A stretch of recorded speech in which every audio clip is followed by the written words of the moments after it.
दोस्तों नमस्कार, ये है मार्गदर्शन फॉर सिविल सर्विसेज। मैं अनुराग चौधरी।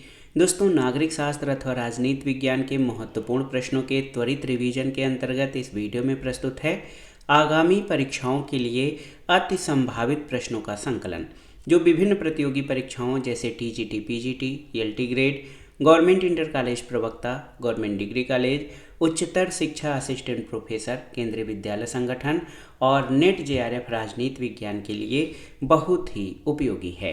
तो आइए शुरू करते हैं नागरिक शास्त्र अथवा राजनीति विज्ञान के महत्वपूर्ण प्रश्नों का रिवीजन।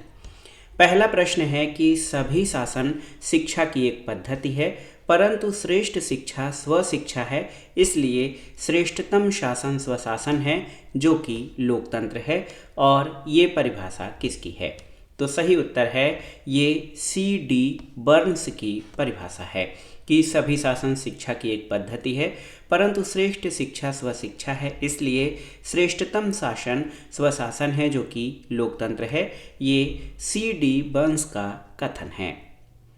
अगला प्रश्न है, कौन लोकतंत्र के आदर्शपरक सिद्धांत का प्रतिपादक है? तो सही उत्तर मैकफर्सन। मैकफर्सन लोकतंत्र के आदर्शपरक सिद्धांत के प्रतिपादक हैं। अगला प्रश्न है, संसदात्मक सरकार में कार्यपालिका अपने समस्त कार्यों और नीतियों के लिए उत्तरदायी होती है, किसके प्रति? आपको बताना है। तो सही उत्तर विधानमंडल के प्रति। याद रखिएगा, संसदात्मक सरकार में कार्यपालिका अपने समस्त कार्यों और नीतियों के लिए विधानमंडल के प्रति उत्तरदायी होती है। आप जान लीजिए कि पार्लियामेंट्री सिस्टम लोकतांत्रिक शासन व्यवस्था की वो प्रणाली है जिसमें कार्यपालिका अपनी लोकतांत्रिक वैधता विधायिका के माध्यम से प्राप्त करती है और विधायिका के प्रति या विधानमंडल के प्रति उत्तरदायी होती है। तो एक प्रकार से कहा जाए कि संसदीय शासन व्यवस्था या संसदात्मक प्रणाली में कार्यपालिका और विधायिका एक दूसरे से परस्पर संबंधित होते हैं और इस प्रणाली में राज्य का मुखिया राष्ट्रपति और सरकार का मुखिया प्रधानमंत्री ये अलग अलग व्यक्ति होते हैं। भारत में जो संसदात्मक व्यवस्था अपनाया गया है, इसमें राष्ट्रपति नाम मात्र की कार्यपालिका है और प्रधानमंत्री उसका मंत्रिमंडल वास्तविक कार्यपालिका है। तो याद रखिएगा, संसदात्मक सरकार में कार्यपालिका अपने समस्त कार्यों और नीतियों के लिए विधानमंडल यानी विधायिका के प्रति उत्तरदायी होती है, क्योंकि ये अपनी लोकतांत्रिक वैधता विधायिका से प्राप्त करती है। अगला प्रश्न है, संवैधानिक शासन का अर्थ क्या है? तो संविधान के प्रावधानों के अनुरूप शासन, ऐसा शासन जो संविधान में निहित प्रावधानों के अनुरूप किया जाए। विधि का शासन यानी रूल ऑफ लॉ, नागरिक अधिकारों की व्यवस्था और सीमित शासन, ये संवैधानिक शासन या संवैधानिक सरकार की प्रमुख विशेषताएं हैं। अगला प्रश्न है, किस देश समूह के देशों के संविधान एकात्मक हैं? तो याद रखिएगा, ग्रेट ब्रिटेन, चीन और फ्रांस ये एकात्मक शासन के उदाहरण हैं। अगला प्रश्न है, संघीय संविधान की सामान्य विशेषताएं बताइए। तो संघीय संविधान या संघात्मक संविधान, इसमें लिखित और दुष्परिवर्तनशील संविधान होता है। संविधान लिखित होता है और इसको आसानी से इसमें परिवर्तन या संशोधन नहीं किया जा सकता है। केंद्र और संवैधानिक इकाइयों यानी केंद्र और इकाइयों के मध्य शक्तियों का बंटवारा और ये संविधान के माध्यम से ही किया जाता है। द्विसदनीय राष्ट्रीय विधानमंडल, स्वतंत्र और सर्वोच्च न्यायपालिका, ये संघीय संविधान की महत्वपूर्ण विशेषताएं हैं। तो याद रखिएगा, संघीय शासन या संघीय संविधान की विशेषताएं: लिखित और दुष्परिवर्तनशील संविधान, केंद्र और इकाइयों के मध्य शक्तियों का विभाजन यानी डिवीजन ऑफ पावर, द्विसदनीय राष्ट्रीय विधानमंडल और केंद्र और राज्यों के बीच कोई विवाद या किसी सुलझाव या किसी तनाव की स्थिति में उन मुद्दों को सुलझाने के लिए स्वतंत्र और सर्वोच्च न्यायपालिका, ये संघीय विधानमंडल की विशेषता होती है। अगला प्रश्न है कि संघात्मक राज्यों में किसमें संघांतरित इकाइयों संघीय विधायिका के उच्च सदन में समान प्रतिनिधित्व नहीं दिया गया है? तो भारत में जो उच्च सदन यानी राज्यसभा है, इसमें जो इकाइयां हैं संघीय इकाइयां, उनको समान प्रतिनिधित्व नहीं दिया गया है। अगला प्रश्न बहुत ही महत्वपूर्ण है, आप देखिए, अध्यक्षात्मक प्रणाली का कार्य सिद्धांत है, यानी अध्यक्षात्मक प्रणाली किस राजनीतिक सिद्धांत पर आधारित है?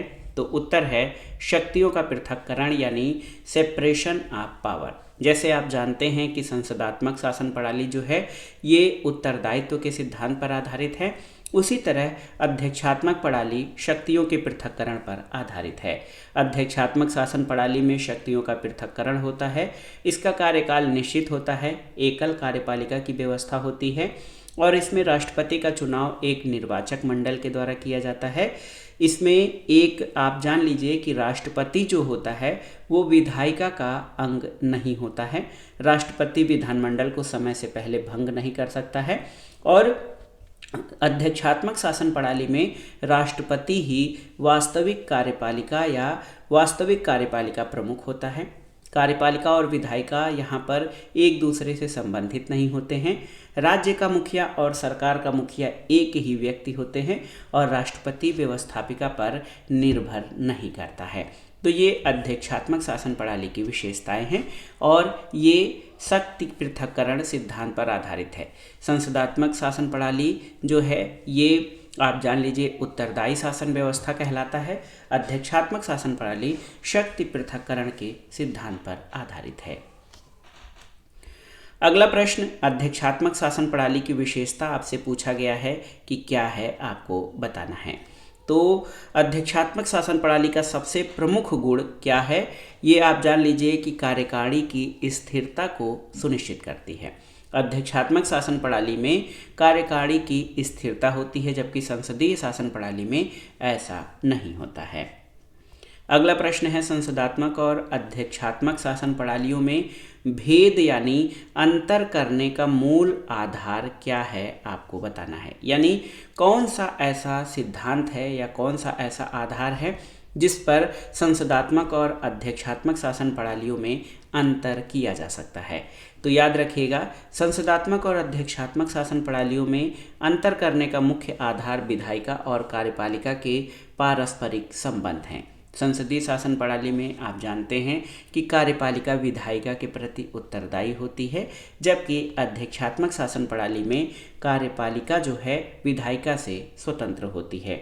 यानी आप जान लीजिए कि कार्यपालिका और विधायिका अध्यक्षात्मक शासन प्रणाली में एक दूसरे से संबंधित नहीं होते हैं। अगला प्रश्न है, सरकार के निरंकुश कार्यों को सीमित करना संविधान का कार्य है, ये किसने कहा है? तो ये कथन C.F. स्ट्रांग का है। C.F. स्ट्रांग कहते हैं कि सरकार के निरंकुश कार्यों को सीमित करना संविधान का कार्य है। आप जानते हैं कि संविधान में सरकार की शक्तियां और नागरिकों के अधिकार और कर्तव्यों का उल्लेख रहता है और सरकार जो है संविधान के अनुरूप ही शासन कर सकती है, वो निरंकुश कार्य नहीं कर सकती है किसी भी संवैधानिक व्यवस्था वाले शासन प्रणाली में।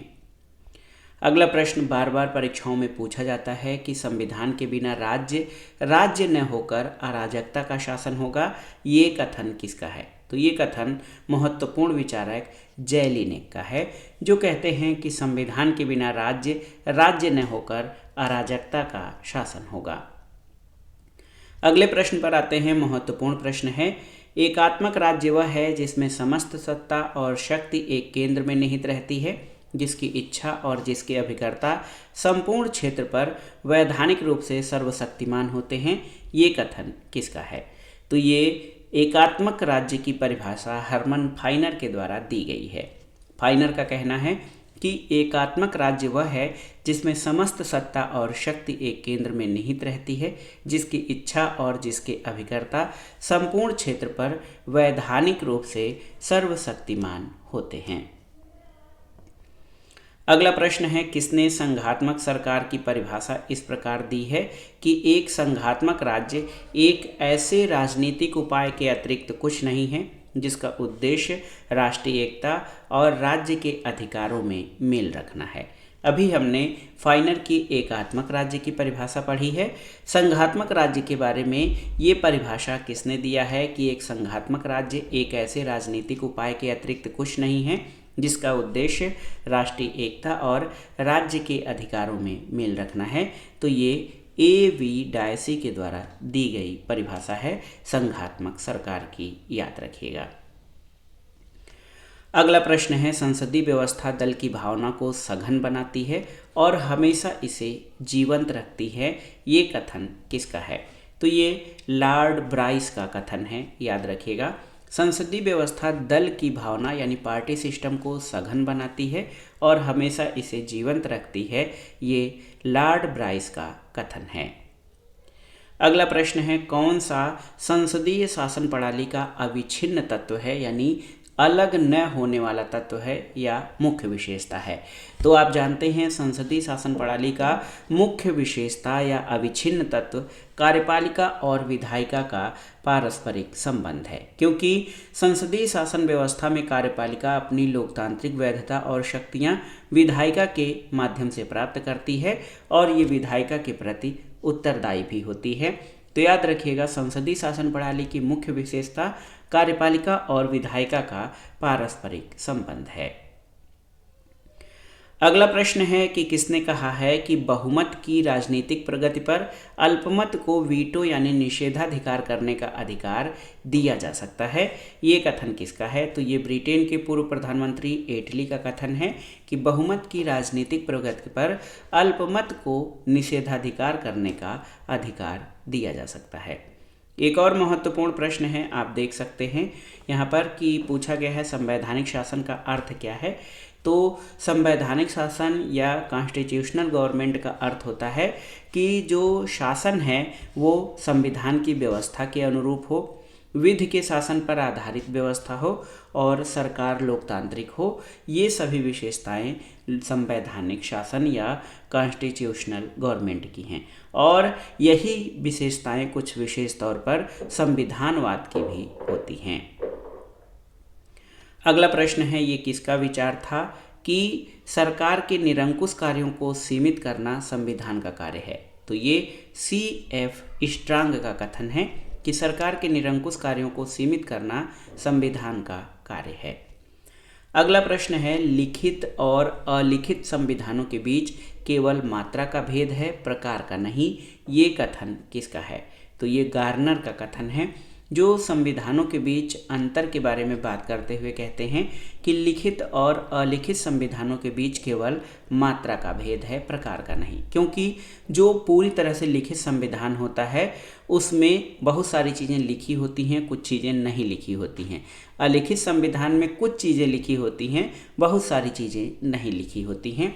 इसी आधार पर गार्नर का कहना है कि लिखित और अलिखित संविधानों में केवल मात्रा का भेद है, प्रकार का नहीं।